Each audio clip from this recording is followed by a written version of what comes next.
अब हम कथा का श्रवण करेंगे। कथा सुनने के लिए हाथ में तुलसी दल लेने, जो भी लोग कथा सुन रहे हैं उन्हें सबको अपने हाथ में तुलसी दल ले लेना चाहिए। तो अब हम शुरू करते हैं। एक समय नैमिषारण्य तीर्थ में शैनकादिक 88,000 ऋषियों ने श्री सूत जी से पूछा, हे प्रभु, इस कलयुग में वेद विद्या रहित मनुष्य को प्रभु भक्ति किस प्रकार मिलेगी तथा उनका उद्धार कैसे होगा। हे मुनि श्रेष्ठ, कोई ऐसा तप कहिए जिसमें थोड़े समय में पुण्य प्राप्त हो, मन वांछित फल मिले। वह कथा सुनने की हमारी इच्छा है। सर्वशास्त्र ज्ञाता सूची बोले, हे वैष्णव में पूछे, आप सबने प्राणियों के हित की बात कही है। अब मैं उस श्रेष्ठ व्रत को आप लोगों से कहूँगा जिस व्रत को नारद जी ने लक्ष्मी नारायण से पूछा था और लक्ष्मीपति ने मुनि श्रेष्ठ नारद से कहा था। सो ध्यान से सुनो।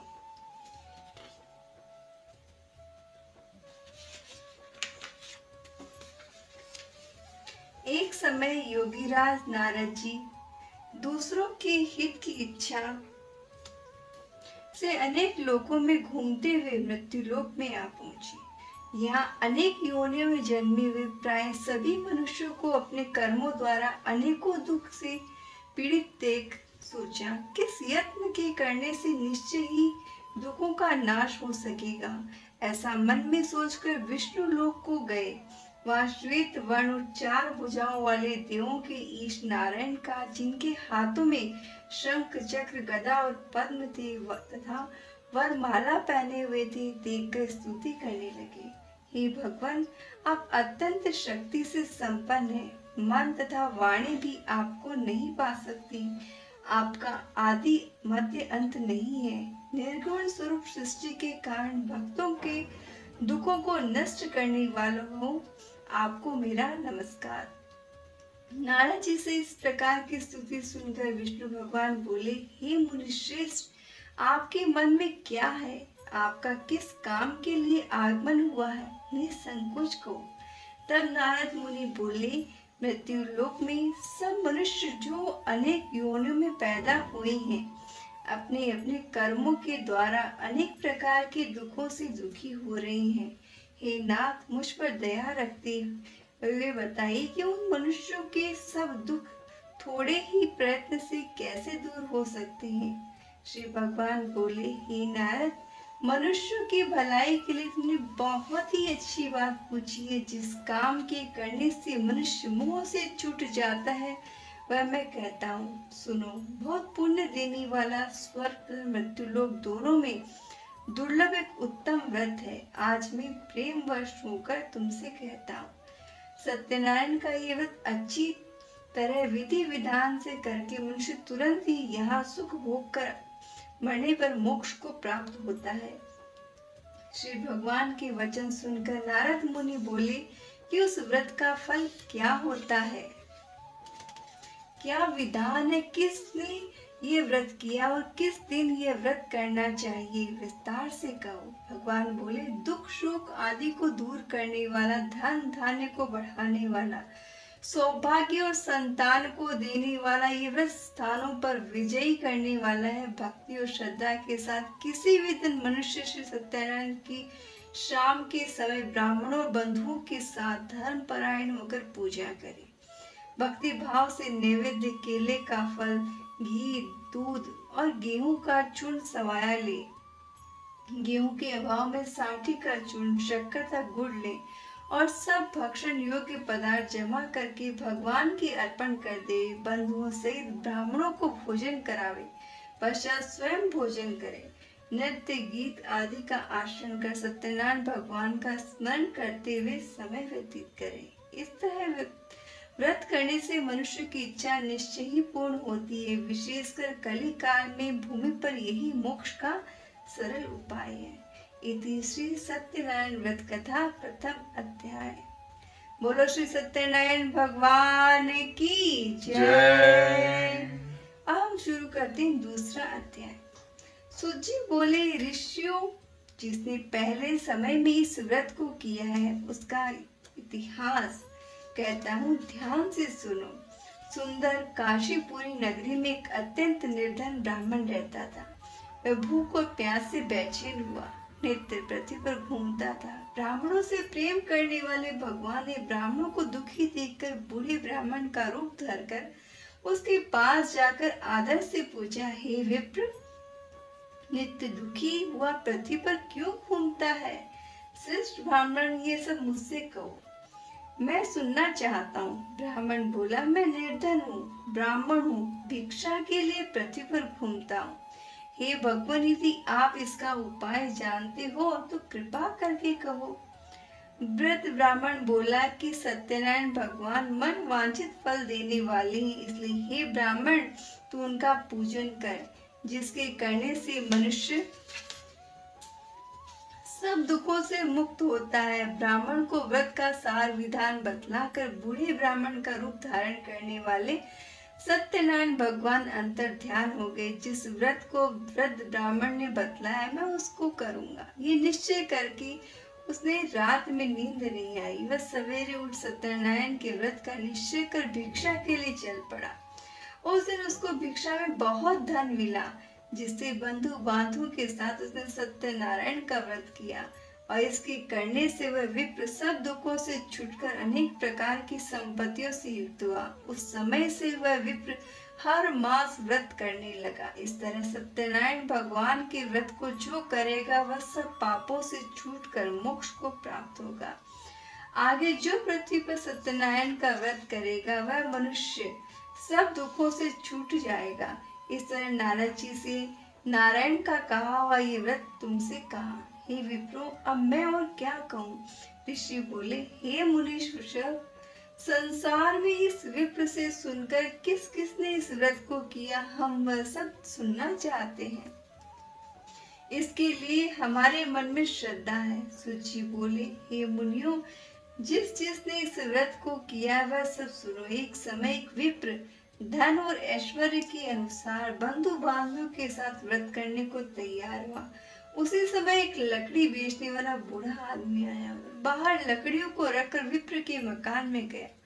प्यास से दुखी लकड़हारा उनको व्रत करते देख विप्र को नमस्कार करके कहने लगा कि आप ये क्या कर रहे हैं और इसके करने से क्या फल मिलता है, कृपा करके मुझसे कहें। ब्राह्मण ने कहा कि सब मनोकामनाओं को पूरा करने वाला ये सत्यनारायण भगवान का व्रत है। इसकी ही कृपा से मेरे यहाँ धन धान्य आदि की वृद्धि हुई है। विप्र से इस व्रत के बारे में जानकर लकड़हारा बहुत प्रसन्न हुआ। चरणामृत ले और खाने के बाद में अपने घर को गया। लकड़हारे ने अपने मन में इस प्रकार का संकल्प किया कि आज ग्राम में लकड़ी बेचने से जो धन मिलेगा उसी से सत्यनारायण देव का उत्तम व्रत करूंगा। ये मन में विचार कर बूढ़ा आदमी लकड़ियां अपने सिर पर रखकर जिस नगर में धनवान लोग रहते थे ऐसे सुंदर नगर में गया। उस रोज वहां पर उसने उन लकड़ियों का दाम पहले दिनों से चौगुना मिला। तब वह बूढ़ा लकड़हारा दाम ले और अति प्रसन्न होकर पके केले की फली, शक्कर, घी, दुग्ध, दही और गेहूं का चूर्ण इत्यादि सत्यनारायण भगवान के व्रत की कुल सामग्री को लेकर अपने घर गया। फिर उसने अपने भाइयों को बुलाकर विधि के साथ भगवान जी का पूजन किया, व्रत किया। उस व्रत के प्रभाव से बूढ़ा लकड़हारा धन, पुत्र आदि से युक्त और संसार के समस्त सुख भोगकर बैकुंठ को चला गया। इति श्री सत्यनारायण व्रत कथा द्वितीय अध्याय संपूर्ण। बोलो श्री सत्यनारायण भगवान की जय। अब शुरू करते तीसरा अध्याय। सूची बोले, हे श्रेष्ठ मुनियों, अब आगे की कथा कहता हूँ, सुनो। पहले समय में उल्कामुख नाम का एक बुद्धिमान राजा था। वह सत्य वक्ता और जितेंद्रिय था। प्रतिदिन देव स्थानों पर जाता तथा गरीबों को धन देकर उनके कष्ट को दूर करता था। उसकी पत्नी कमल के समान मुख वाली और सती साध्वी थी। भद्रशिला नदी के तट पर उन दोनों ने श्री सत्यनारायण का व्रत किया। उस समय वहां एक साधु वैश्य आया। उसके पास व्यापार के लिए बहुत धन था। वह नाव को किनारे पर ठहरा कर राजा के पास आया और राजा को व्रत करते हुए देखकर विनय के साथ पूछने लगा कि हे राजन, भक्ति युक्त चित्त से ही आप क्या कर रहे हैं? मेरी सुनने की इच्छा है, सो अब ये मुझे बताइए। राजा बोले, हे साधु, अपने बांधुओं के साथ पुत्र आदि की प्राप्ति के लिए एक महान शक्तिशाली सत्यनारायण भगवान का व्रत व पूजन किया जा रहा है। राजा के वचन सुनकर साधु आदर से बोला, हे राजन, मुझसे इसका सब विधान को, मैं भी आपके कथनानुसार इस व्रत को करूंगा। मैं भी कोई संतान नहीं है, इसी निश्चय से होगी। राजा से सब विधान सुन व्यापार में निवृत्त होकर आनंद के साथ गया। साधु ने अपनी स्त्री से संतान देने वाले सुव्रत का समाचार सुनाया और कहा कि जब मेरी संतान होगी तब मैं इस व्रत को करूंगा। साधु ने ऐसे वचन अपनी स्त्री लीलावती से कहे। एक दिन उसकी स्त्री लीलावती पति के साथ आनंदित हो सांसारिक धर्म में प्रवृत्त होकर सत्यनारायण भगवान की कृपा से गर्भवती हो गई और 10वें महीने में उसने एक सुंदर कन्या को जन्म दिया।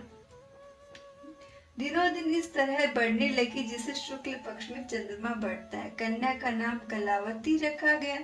तब लीलावती ने मीठे शब्दों में अपने पति से कहा कि जो आपने संकल्प किया था कि भगवान का व्रत करूंगा, अब आप इसे करिए। साधु बोला, हे प्रिय, इसके विवाह पर करूंगा। इस प्रकार अपनी पत्नी को आश्वासन देकर वह नगर को गया। कलावती पितृगृह में वृद्धि को प्राप्त हुई। साधु ने जब नगर में सखियों के साथ अपनी पुत्री को देखा तो तुरंत ही दूत को बुलाकर कहा कि पुत्री के वास्ते कोई सुयोग्य वर देखकर लाओ। साधु की आज्ञा पाकर दूत कंचन नगर पहुंचा और वहां पर खोज देखभाल कर लड़की के लिए एक सुयोग्य वणिक पुत्र को ले आया। उस सुयोग्य लड़की को देखकर साधु ने अपने बंधु बांधव सहित प्रसन्नचित्त अपनी पुत्री का विवाह उसके साथ कर दिया, किंतु दुर्भाग्य से विवाह के समय ही उसका व्रत करना भूल गया। तब श्री भगवान क्रोधित हो गए और श्राप दिया कि तुम्हें दारुण दुख प्राप्त होगा। अपने कार्य में कुशल साधु बनिया जामाता सहित समुद्र के समीप स्थित रत्नपुर नगर में गया। वहां दोनों ससुर जमाई चंद्रकेतु राजा के उस नगर में व्यापार करने लगे। एक रोज भगवान सत्यनारायण की माया से प्रेरित होकर कोई चोर राजा का धन चुराकर भाग रहा था, किंतु राजा के दूतों को आता देखकर चोर ने घबराकर भागते हुए राजा के धन को वहीं चुपचाप रख दिया और जहां वो ससुर जमाई ठहरे हुए थे। जब दूतों ने उस साधु वैश्य के पास राजा के धन को रखा देखा तो दोनों को बांध कर ले गए। प्रसन्नता से दौड़ते हुए राजा के समीप जाकर बोले, ये 2 चोर हम पकड़ लाए हैं, देखकर आज्ञा दे। तब राजा की आज्ञा से उनको कठिन कारावास में डाल दिया गया और उनका जो धन था वो छीन लिया गया। सत्यनारायण भगवान के श्राप द्वारा उनकी पत्नी भी घर पर बहुत दुखी हुई। घर पर जो धन रखा था चोर चुरा कर ले गए। शारीरिक व मानसिक पीड़ा और भूख प्यास से अति दुखी हो अन्न की चिंता में कलावती एक ब्राह्मण के घर गई। वहां उसने सत्यनारायण भगवान का व्रत होते देखा। फिर कथा सुनी, प्रसाद ग्रहण कर रात को घर आई। माता ने कलावती से कहा, हे पुत्री, अब तक कहाँ रह गई थी? तेरे मन में क्या है? कलावती बोली, हे माता, मैंने एक ब्राह्मण के घर श्री सत्यनारायण भगवान का व्रत देखा है। कन्या के वचन सुनकर लीलावती भगवान के पूजन की तैयारी करने लगी। लीलावती ने परिवार और बंधुओं सहित सत्यनारायण भगवान का पूजन किया। वर मांगा कि मेरे पति और दामाद शीघ्र आ जावे। साथ ही प्रार्थना की कि हम सबका अपराध जो है वो क्षमा करें। सत्यनारायण भगवान इस व्रत से संतुष्ट हुए। राजा चंद्रकेतु को स्वप्न में दर्शन देकर कहा कि हे राजन, दोनों वेश्यों को प्रातः ही छोड़ दो। उन सब का धन जो तुमने ग्रहण किया है उन्हें दे दो, नहीं तो मैं तुम्हारा धन, राज्य, पुत्र आदि नष्ट कर दूंगा। राजा से ऐसे वचन सुनकर भजन कहकर भगवान अंतर ध्यान हो गए। प्रातःकाल राजा चंद्रकेतु ने सभा में अपना स्वप्न सुनाया, फिर दोनों वणिक पुत्रों को कैद से मुक्त कर सभा में बुलाया। दोनों ने आते ही राजा को नमस्कार किया। राजा मीठे वचनों से बोला, हे महानुभाव, भावी वर्ष ऐसा कठिन दुख प्राप्त हुआ है, अब तुम्हें कोई भय नहीं है। ऐसा कहकर राजा ने उनको नए नए वस्त्र आभूषण पहनाए, उनका जितना धन लिया उससे कहीं गुना ज्यादा देकर आदर से विदा किया और दोनों वैश्य अपने घर को चले गए। इति श्री सत्यनारायण व्रत कथा तृतीय अध्याय संपूर्ण। बोलो श्री सत्यनारायण भगवान की जय। अब चौथा अध्याय शुरू करते। सुची बोले, वैश्यमित्र ने मंगलाचार करके यात्रा आराम की, अपने नगर को चला। उनके थोड़ी दूर निकलने पर दंडी वेशधारी सत्यनारायण ने उनसे पूछा, हे साधु, तेरी नाव में क्या है? तो अभिमानी वणिक हंसता हुआ बोला, हे दंडी, आप क्यों पूछते हो? क्या धन लेने की इच्छा है? मेरी नाव में तो बैल और पत्ते भरे। वैश्य का कठोर वचन सुनकर भगवान ने कहा, तुम्हारा वचन सत्य हो। दंडी ऐसा कहकर वहां से दूर चले गए और कुछ दूर जाकर समुद्र के किनारे बैठ गए। और दंडी के जाने पर वैश्य ने नित्य क्रिया करने के बाद नाव को ऊंची उठी और देखकर अचंभा किया तथा नाव में बैल पत्ते देखकर मूर्छित तो जमीन पर गिर गया। और फिर जब मूर्छा खुली तो अचानक शोक प्रकट करने लगा। तब उसका दामाद बोला कि आप शोक न करें, ये दंडी का श्राप है, अतः उनकी शरण में चलना चाहिए, तभी हमारी मनोकामना पूरी होगी। दामाद के वचन सुनकर दंडी के पास पहुंचा, अत्यंत भक्ति भाव से नमस्कार करके बोला, मैंने जो आपसे असत्य वचन कहे थे उनके लिए क्षमा करें। ऐसा कहकर महान शोकातुर होकर रोने लगा। तब दंडी भगवान बोले, हे वणिक पुत्र, मेरी आज्ञा से बार बार तुम्हें दुख प्राप्त हुआ है, तू मेरी पूजा से विमुख हुआ है। साधु बोला, हे भगवान, आपकी माया से ब्रह्मा आदि भी आपके रूप को नहीं जानते, तब मैं अज्ञानी कैसे जान सकता हूँ? आप प्रसन्न होइए, मैं सामर्थ्य के अनुसार आपकी पूजा करूंगा, मेरी रक्षा करो और पहले के समान नौका धन से भर दो। उसके भक्ति युक्त वचन सुनकर भगवान प्रसन्न हो उसकी इच्छा अनुसार वर देकर अंतर ध्यान हो गए। तब उन्होंने नाव पर आकर देखा कि नाव धन से परिपूर्ण है। फिर भगवान सत्यनारायण का पूजन कर साथियों सहित अपने नगर को चला। जब अपने नगर के निकट पहुंचा तब दूत को घर भेजा। दूत ने साधु के घर पर जाकर उसकी स्त्री को नमस्कार कर कहा कि साधु अपने दामाद से इस नगर के समीप आ गए हैं। ऐसा वचन सुनकर साधु की स्त्री ने बड़े हर्ष के साथ सत्यदेव का पूजन कर पुत्री से कहा, अपने पति के दर्शन को जाती हूँ, तू कार्य पूर्ण कर शीघ्र आ। माता के ऐसे वचन सुनकर कलावती प्रसाद छोड़कर पति के पास गई। प्रसाद की अवज्ञा के कारण सत्यदेव ने रुष्ट हो गए और उसके पति को नाव सहित पानी में डुबो दिया। कलावती अपने पति को न देखकर रोती हुई जमीन पर गिर गई। इस तरह नौका को डूबा हुआ तथा कन्या को रोता हुआ देखकर साधु सहित दुखी होकर बोला, हे प्रभु, मुझसे या मेरे परिवार से जो भूल हुई उसे क्षमा करो। उसके दीन वचन सुनकर सत्यदेव प्रसन्न हो गए और आकाशवाणी हुई, हे साधु, तेरी कन्या मेरे प्रसाद को छोड़कर आई है, इसीलिए उसका पति अदृश्य हुआ है। यदि वह घर जाकर प्रसाद खाकर लौटे तो इसे पति अवश्य मिलेगा। ऐसी आकाशवाणी सुन कलावती ने घर पहुंचकर प्रसाद खाया। फिर आकर पति के दर्शन के तत्पश्चात साधु ने बंधु बांधवों सहित सत्यदेव का विधि पूर्वक पूजन किया। इस लोक का सुख भोग कर अंत में स्वर्ग लोक को गया। इति श्री सत्यनारायण व्रत कथा चतुर्थ अध्याय संपूर्ण। बोलो श्री सत्यनारायण भगवान की जय। अब पांचवा अध्याय शुरू करते हैं। सुची बोले, हे ऋषियों, मैं और भी कथा कहता हूँ, सुनो। प्रजा पालन में लीन तुंगध्वज नाम का एक राजा था। उसने भी भगवान का प्रसाद त्याग कर बहुत दुख पाया। एक समय वन में जाकर वन्य पशुओं को मारकर बड़ के पेड़ के नीचे आया। वहां उसने ग्वालों को भक्ति भाव से बांधों से सत्यनारायण जी का पूजन करते देखा। राजा देखकर भी अभिमानवश वहां नहीं गया, ने नमस्कार किया। जब ग्वालों ने भगवान का प्रसाद उसके सामने रखा तो प्रसाद को त्याग कर अपनी नगरी को चला गया। वहां उसने अपना सब कुछ नष्ट पाया तो वह जान गया कि ये सब भगवान ने किया। तब वह विश्वास कर ग्वालों के समीप गया और विधि पूर्वक पूजन कर प्रसाद खाया तो सत्यनारायण देव की कृपा से सब कुछ पहले जैसा ही हो गया। फिर दीर्घ काल तक सुख भोग कर मरने पर स्वर्गलोक को गया। जो मनुष्य इस परम दुर्लभ व्रत को करेगा, भगवान की कृपा से उसे धन धान्य की प्राप्ति होगी। निर्धन धनी और बंदी बंधन से मुक्त होकर निर्भय हो जाता है।